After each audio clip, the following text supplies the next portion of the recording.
We are back, and Dr. Omékongo Dibinga is with us in this hour. He is the author of Lies About Black People.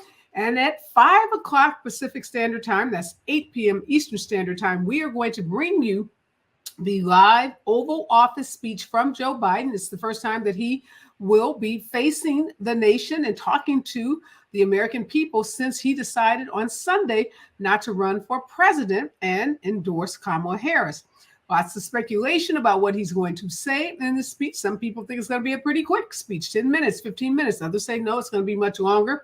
Well, whether it's 10 minutes or 30 minutes or an hour, you will be able to stay tuned to KBLA Talk 1580. We will bring you that speech live from the Oval Office. And then we have our political correspondent, Dr. Nikki Giovanni, who will be in the Oval Office as the speech is delivered by President Biden. He's going to come on as immediately following the speech and give us an up to date, blow by blow. Who was in the room? What was the mood like? How did the president look?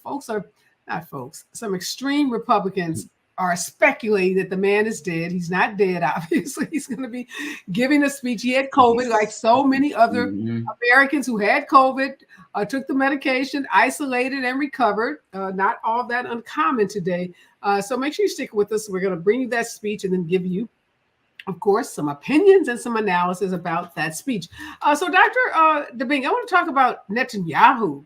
He came to the U.S. Congress today. A lot of Democrats were protesting his planned remarks on the floor. They didn't show up. Apparently, the tensions were running so high that the speaker, Mike Johnson, had to threaten people to say, if you basically, make a disturbance while he's giving his speech, I will have you arrested. He made some pretty bold statements. He was dismissive of the human rights and the International Criminal Court's determination that he was committing war crimes. He called pro-Palestinian protesters idiots and tools of Iran. Now, he's making this speech at the same time that there's reports out that Kamala Harris, although she has been a part of the Biden-Harris administration's policy on Israel, she's been far more critical of Netanyahu. She's been far more vocal about the need for more humanitarian aid. She's lambasted Israel over the civilian death toll, and she has called for not only a ceasefire, but a two-state solution. And Netanyahu seems to be all puffed up saying, ain't gonna be no two-state solution, ain't gonna be no ceasefire.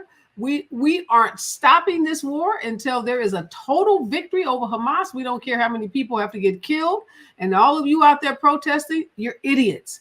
So this is going to get interesting when Kamala Harris is the president.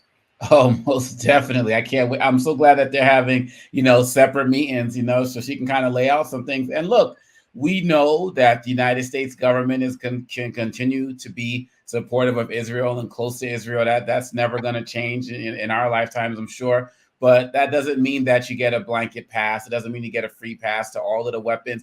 All of the deaths that are happening in Gaza, for the most part, I'm sure, are coming from weapons made in the United States, or a very large amount of them. So that type of stuff needs to be tapered. It needs to be switched up. And so I'm hoping as many people who are pro-Palestinian or, support Gaza and what's happening in Gaza right now in the United States, they are a little bit more optimistic about Kamala Harris, which can bode well going into November. Back to Netanyahu, the fact of the matter is it's disgraceful that this Congress would give him an opportunity to basically come here and make a State of the Union type speech, a speech that he couldn't make in the Knesset, could not do this in Israel, and to come here and basically make a speech for the people of Israel from here to kind of show that he still has support, that he's still the big bad, leader who can handle things. That was disgraceful. This man, when people are calling him a war criminal in certain countries he can't go to because he will be arrested, and he's allowed to come here,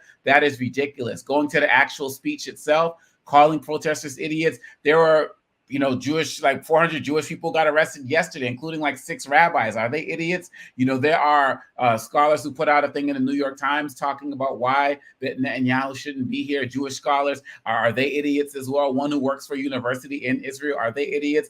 And when he made his speech, you also notice one of the things that he did not do was take any responsibility hold himself accountable for anything that has happened in this near 10-month war. So it was very problematic for me that he was here. I have a lot of respect for the protesters out there. Many of them, some of them poured red dye in the water around the Capitol in different places to represent blood on their hands.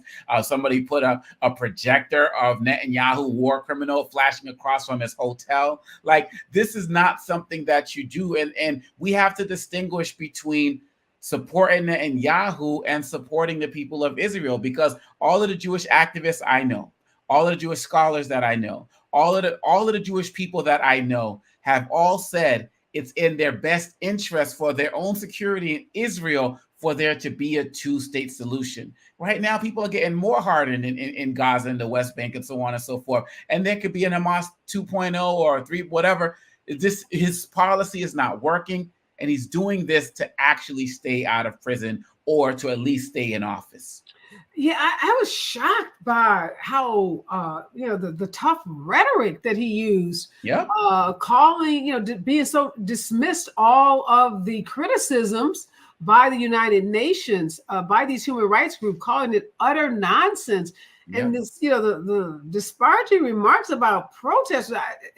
I'm just wondering, did he get any kind of briefing? Did he know, like you just said, that many of the protesters in the U.S. are Jewish protesters, are Jewish academics and scholars.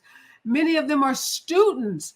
It just seems like to me that the Republicans who invited him, Mike Johnson, who was so busy threatening to arrest people for being disruptive, doesn't seem like they gave him any kind of briefing or in any way, gave him any parameters in terms of if he were going to be given, as you said, this kind of open invitation to give a State of the Union that he can't do in his own country.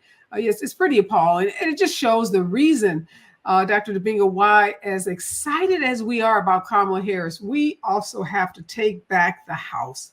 That's right. Because if she goes into the White House, when she goes into the White House, and the House is still under the control of a Mike Johnson, we know what they being Republicans are going to do. They are going to make it close to impossible. That's right. For her to have any kind of legislative, agenda that can get passed, because Donald Trump will be so angry. He will be just mortified. I mean, we better get ready for defeated Donald Trump. I mean, because he is not. We saw what happened last time when he lost. Mm-hmm. We saw the lengths that he went through to cheat, to try to game the system, to stay in power. Can you imagine when a Black woman beats him? Mm-hmm. Yes, I can. And that's the scary part of it. That's the beautiful thing about it is that at the very least, Biden will still be in charge of the Department of Justice, the Pentagon, and all of that other type of stuff. Because I couldn't imagine if Trump lost to a Black woman while Trump was still president.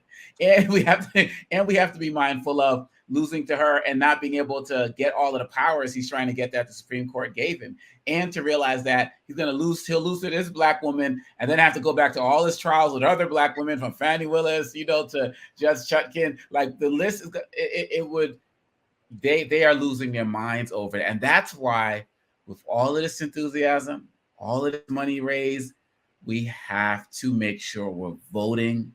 We also have to make sure that we are being more mindful and putting more attention on voter suppression efforts, because they're going to try even harder to suppress the votes. People need to go be checking their rolls, checking their registries, make sure they haven't been removed because of a signature or a letter missing, because Republicans were already doing that with Biden as the candidate. They're going to go into overdrive now. So I'm loving the enthusiasm, and we're bringing a lot of new people into this, but these new people got to know all of this means nothing if we don't show up and vote.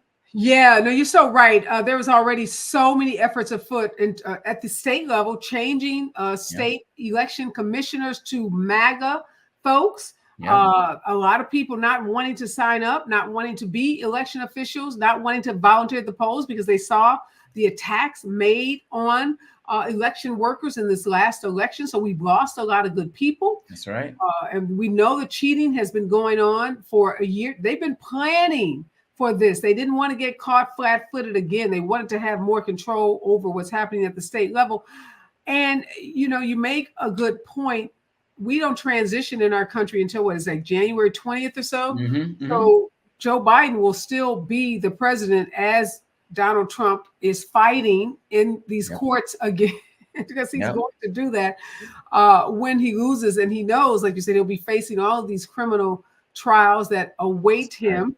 And there's a possibility of Supreme Court reform and other things that can even invalidate talk of passing legislation that would change that Supreme Court decision about giving him complete immunity. So none of this looks good for Trump. I think Republicans know it. Today, a former lieutenant governor for Georgia, Republican, said he was not going to vote for Donald Trump. He is not a Democrat, he's never been a Democrat, but he's going to vote for Kamala Harris. I think we're going to see more and more people like that who see this as a binary choice. People who have stopped supporting the Republican Party, who have said they're either independent or they will vote down ballot as Republicans, but they will not vote for Donald Trump at the top of the ticket.